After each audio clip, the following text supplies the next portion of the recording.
Welcome to study एवली। हमने मेरे previous video के अंदर समझा था कि हमने स्टार्टिंग के 3 टॉपिक्स को हमने कवर अप किया था।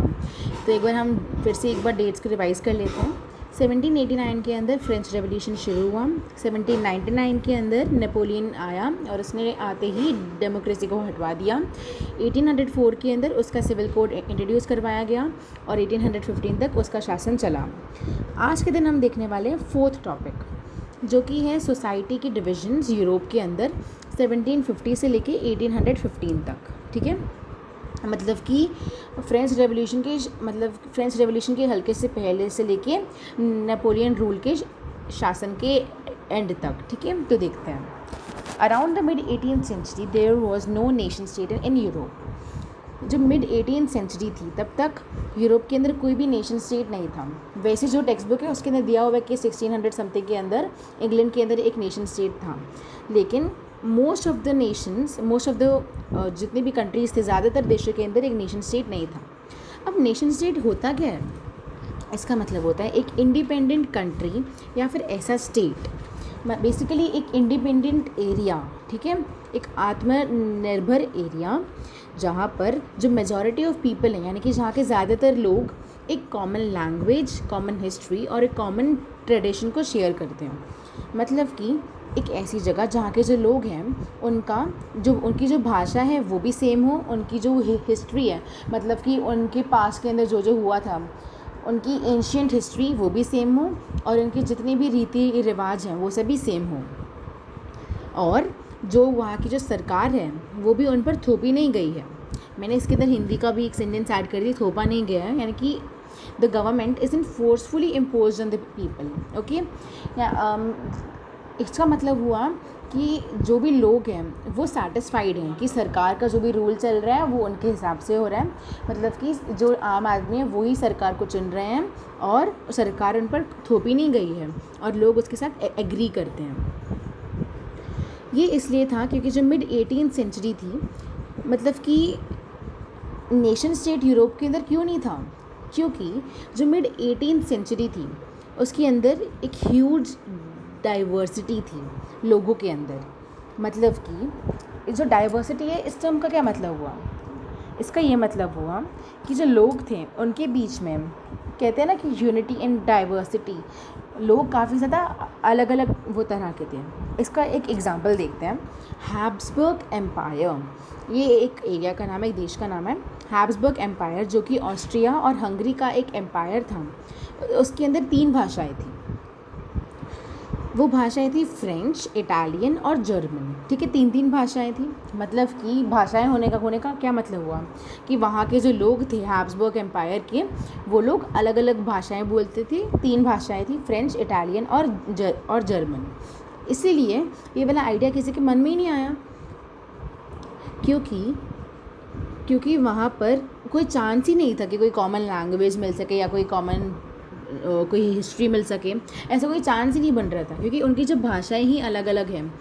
अब जो इंसान फ्रेंच भाषा बोल रहा है नेचुरली सिंस बर्थ, अगर कोई इंसान बचपन से ही फ्रेंच भाषा बोल रहा है, इसका क्या मतलब हुआ कि उसकी हिस्ट्री है वो फ्रांस की है, कि उसके जो परदादा थे उन्होंने फ्रांसीसी क्रांति के अंदर अपना योगदान दिया वगैरह वगैरह।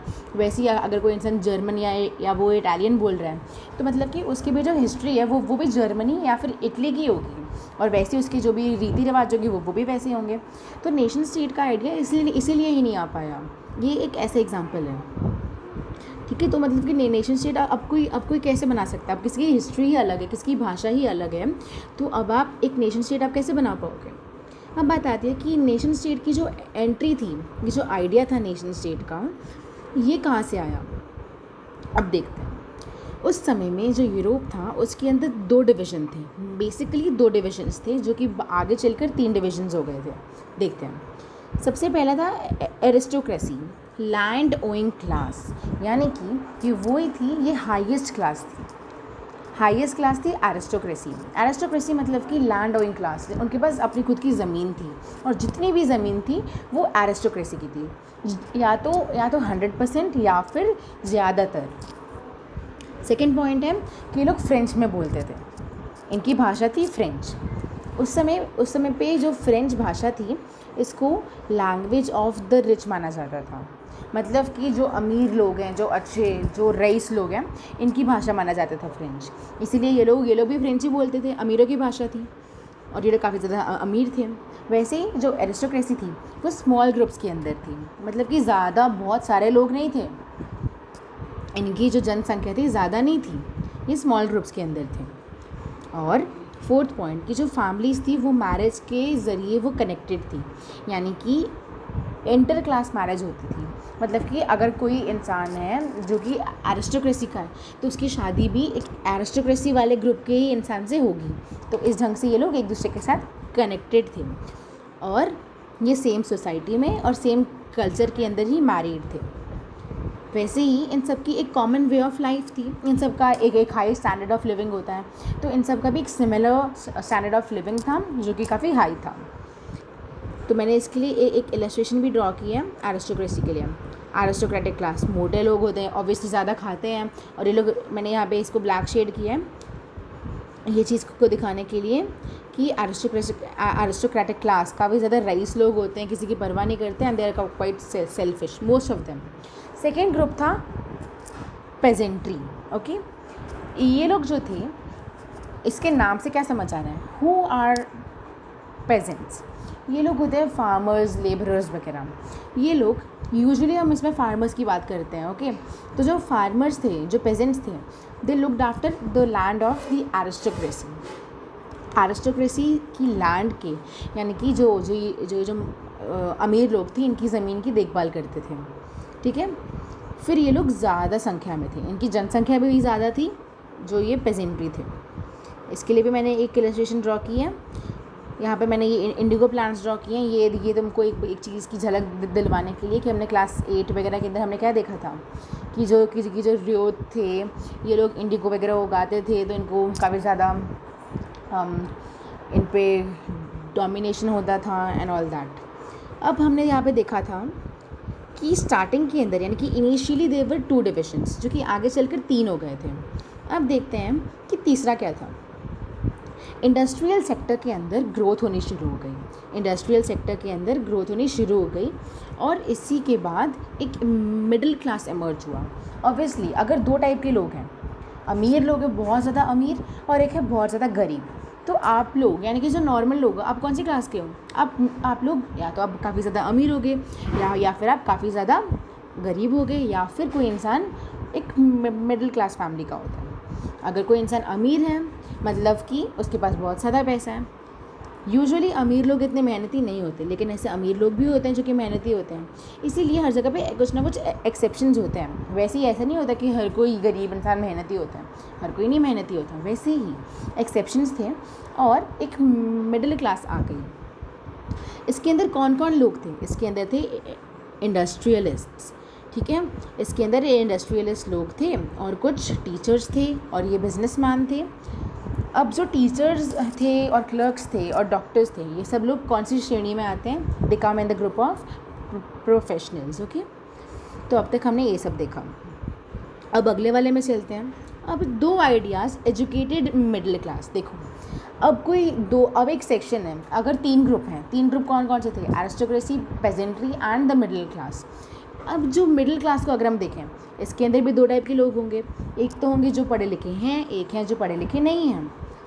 तो जो पढ़े लिखे मिडिल क्लास वाले जो ग्रुप थे, 2 आइडिया स्ट्रक टू देम, उनके मन में 2 आइडिया है। पहला था नेशन यूनिटी का। नेशन यूनिटी से तुम्हें कुछ याद है, हमने पहले क्या पढ़ा था, नेशनल स्टेट और नेशन स्टेट, यानी कि जो पीपल हैं, जो लोग हैं जिनका एक कॉमन लैंग्वेज है, एक कॉमन कल्चर है, एक कॉमन ट्रेडिशन है, कॉमन हिस्ट्री है, ये सब लोग एक साथ रहने चाहिए।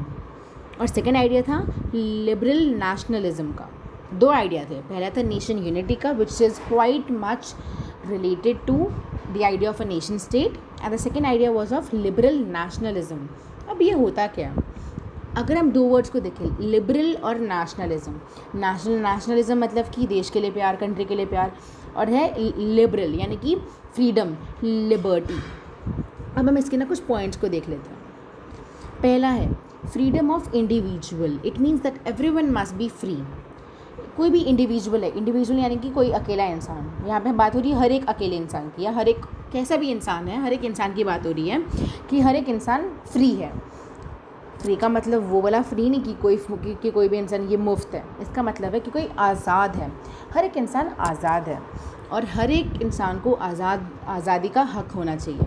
इसके लिए मैंने ये वाली इलस्ट्रेशन बनाई है कि एक इंसान बोल रहा है आई एम फ्री, ओके।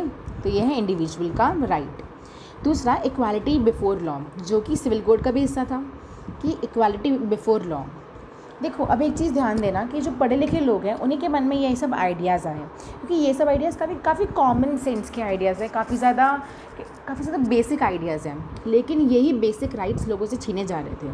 तो एजुकेटेड मिडिल क्लास ने कुछ चीज़ें सोची और फिर उन्होंने लिबरल नेशनलिज्म नाम की एक टर्म का आइडिया उनके मन में आया और उसके ये सब पॉइंट्स देख रहे हैं हम।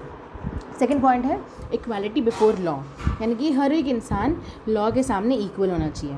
इसका इलस्ट्रेशन मैंने यहाँ पे बनाया है, आई एम फ्री और राजा और एक आम इंसान दोनों ही लॉ के आगे बराबर हैं। थर्ड कि गवर्नमेंट जो है वो पीपल यानी कि लोगों के एग्रीमेंट से बननी चाहिए and no one must forcefully rule on the people, okay. ये मैंने बनाया सरकार के लिए, ये रही सरकार, और जो लोग हैं अगर वो एग्री कर रहे हैं सरकार से तभी उसका शासन चले, ओके। मतलब कि लोग एग्री करने चाहिए सरकार के साथ। दूसरा है एंड ऑफ ऑटोक्रेसी। ऑटोक्रेसी क्या था, यानी कि rule of one person in a country. Aristocracy और ऑटोक्रेसी के अंदर कंफ्यूज मत होना। ऑटोक्रेसी को समझ लो कि कोई ऑटो चला रहा है, ऑटो कौन चलाता है, एक अकेला इंसान ही चलाता है, यानी कि एक अकेला ही रूल कर रहा है, ऑटो पे रूल कर रहा है मान लो। और वैसे ही एरिस्टोक्रेसी, एरिस्टोक्रेट्स मतलब कि अमीर लोग। तो ऑटोक्रेसी नहीं होनी चाहिए, मतलब कि कोई अकेला इंसान ऑटो नहीं चलाना चाहिए, सॉरी कोई अकेला इंसान देश को नहीं चलाना चाहिए, ठीक है। और अब जो पब्लिक है उसके पास पावर ऑफ वोटिंग है, उसके पास पावर है, उसके पास राइट्स हैं आम आदमी के पास। तो इसका मैंने इलस्ट्रेशन बनाया है कि जो राजा है अब उसका शासन नहीं रहा, ओके। थोड़ा ब्लरी हो रहा है, एनीवे। फिफ्थ है कि जो क्लरिकल प्रिविलेजेस हैं वो सब नहीं होनी चाहिए। इसका मतलब क्या हुआ, इसको हम समझते हैं। अगर कोई इंसान है जो कि काफ़ी हाई पोस्ट पे है, एक अच्छी पोस्ट पे है, जैसे कि जो चर्च के जो पोप होते थे, pope means a very dignified person in a church who has a lot of who belongs to a very high post. Church के अंदर एक अच्छे हाई पोस्ट का एक प्रीस्ट, उसको बोलते थे पोप। तो इसके तो बहुत से ऐसे कोई हाई पोस्ट वाले जो लोग थे उनको कुछ स्पेशल प्रिविलेजेस, मतलब कि उनको ना कुछ स्पेशल कुछ अधिकार मिल रहे थे, कुछ अलग से कुछ इनको एन्जॉयमेंट के लिए मिल रहा था, राइट्स वगैरह इनको मिल रहे थे क्योंकि इनकी पोस्ट अच्छी थी और ये लोग बहुत ज़्यादा लग्जोरियस लाइफ जी रहे थे, मतलब कि बिल्कुल अपने ये अच्छी लाइफ जी रहे थे, ऐश कर रहे थे। और इनको इस बात से कोई भी फ़र्क नहीं पड़ रहा था कि आम आदमी की कैसी ज़िंदगी है। आम आदमी को भले एक भी राइट ना मिल रहा हो, फिर भी इनको अपनी पोस्ट के आधार पर कुछ ना कुछ राइट्स मिल रहे थे। तो अब इस चीज़ को हटा दिया गया। इसके लिए मैंने इलस्ट्रेशन बनाया ये वाला। इसके साइड में ग्रीन है, ये नोट्स हैं जिनको मैंने काटा हुआ है, मतलब कि जो प्रीस्ट है जैसे कि पोप, ताकि मैं याद रह जाए, इसके पास अब कोई भी क्लरिकल प्रिविलेजेस नहीं थे। क्लरिकल यानी कि अपने पोस्ट के आधार पर कोई भी इसके पास राइट्स अलग से नहीं थे। फिर लिबरल नेशनलिज्म के अंतर्गत ऐसा एक आइडिया आया कि अब एक कॉन्स्टिट्यूशन होना चाहिए, यानी कि एक संविधान होना चाहिए। संविधान यानी कि रूल्स एंड रेगुलेशंस जो कि हर एक इंसान को फॉलो करनी होंगी। अब ऐसा कुछ होना चाहिए। और आखिरी पॉइंट है कि रिप्रेजेंटेटिव गवर्नमेंट होनी चाहिए। इससे मेन मतलब क्या है कि इलेक्शन होनी चाहिए, मतलब कि जो लोग हैं वो वोट करेंगे और जिस भी पार्टी को या फिर जिस भी रूलर को मतलब जिस भी कैंडिडेट को सबसे ज़्यादा वोट्स मिल जाएंगे वो शासन करेगा, ओके। अब देखते हैं कि एजुकेटेड मिडिल क्लास के अंदर उनके मन में दो आइडिया आए। पहला हमने देखा था नेशन यूनिटी का, दूसरा हमने अभी देखा फटाफट से 7 पॉइंट कि लिबरल नेशनलिज्म का सेकेंड आइडिया था। अब 2 आइडिया आए, लेकिन साथ ही साथ 2 प्रॉब्लम्स भी आई। किसी के मन में कोई आइडिया आता है तो कोई इंसान उसको तुरंत थोड़ी ना उसको क्या कहते हैं उसको कोई इंसान और ला सकता है एक्शन के अंदर, कोई ना कोई प्रॉब्लम या फिर कोई ना कोई ऑब्स्टैकल्स भी तो आते ही हैं। तो पहला था कि खाली आदमी, ओनली मेन, वो भी वो जिनके पास प्रॉपर्टी थी और उनके पास अपनी खुद की ज़मीन थी, अपना खुद का बंगला वगैरह होगा, खाली ऐसे लोग और जिनकी उम्र 21 ईयर्स से ऊपर थी, खाली इन्हीं को वोट करने का अधिकार मिला। मतलब कि औरतें तो हैं ही नहीं, कि औरतों को तो बिल्कुल ही वोट का अधिकार नहीं है, और आदमी भी नहीं है, पर आदमी भी वही वाले हैं जिनके पास अपनी खुद की ज़मीन जायदाद हो और जिनकी उम्र 21 ईयर्स से ऊपर हो। सेकंड प्रॉब्लम थी कि स्टेट टू स्टेट ट्रेड के ऊपर कुछ ना कुछ रेस्ट्रिक्शंस थे, मतलब कि कुछ ना कुछ प्रतिबंधियाँ लगी हुई थी कि स्टेट टू स्टेट, यानी कि एक स्टेट से दूसरे स्टेट में अगर आपको ट्रेड करना है, अपना सामान वगैरह कुछ बेचना है या कुछ ख़रीदना है, तो इसके ऊपर भी बहुत सारी रेस्ट्रिक्शंस लगी हुई थी। ठीक है, तो इससे क्या हुआ, एक ये कस्टम यूनियन फॉर्म हुआ। कब हुआ? 1834 में। अब ये दो प्रॉब्लम्स थी, अब इनको कोई इमीडिएटली तो ये सॉल्व नहीं कर पाएगा, लेकिन इनको सॉल्व करने के लिए कुछ आइडिया आया और फिर 1834 के अंदर एक कस्टम यूनियन जिसका नाम रखा गया ज़ॉल्वरेन, उसे इंट्रोड्यूस कराया गया, उसे फॉर्म किया गया। अब देखते हैं कि कस्टम यूनियन होता क्या है।